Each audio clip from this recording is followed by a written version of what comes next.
When you're making your final preparations to start your renovation project, you may ask, should I stay or should I go now?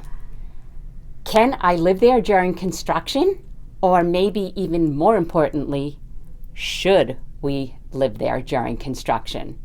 Even my own husband asked me that when we were about to start our renovation project. We had this one client, Giselle, and her husband, who had 2 middle schoolers, 2 cats, a dog, and during their very extensive addition renovation project, they lived in the unfinished basement.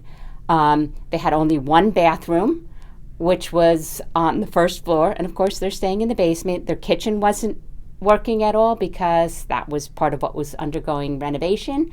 So they had lots of Chinese food and pizza. So it really comes down to, what are you willing to live through? So whether or not you stay there might depend on the contractor.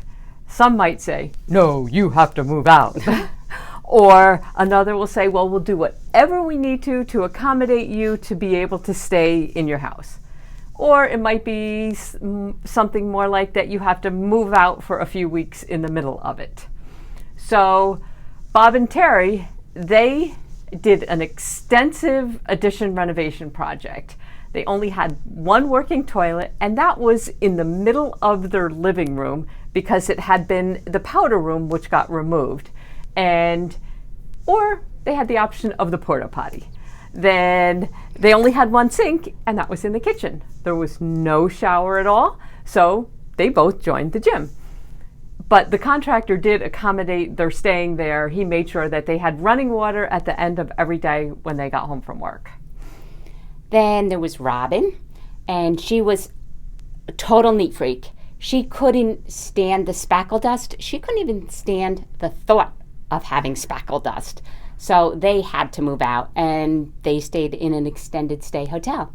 And Barbara's son had asthma, so they couldn't stay because it wasn't healthy. It just was not an option. It wasn't safe.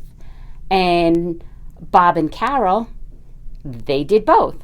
They moved out and they stayed both at the same time. So they moved out of the house and into their camper, which was on the property. And so they stayed there with their big fat goose, Ferdinand. And he came and running out to greet me every time I went there. So obviously there's lots of options. There's not a right answer. There's not a wrong answer. There's really just whatever is right for you. You have to figure that out. There's a lot of factors to consider, including the possibility of building it in phases. And we've touched on a few of these factors here in this video. If you'd like, shoot us an email and we'll send you some more info on this topic.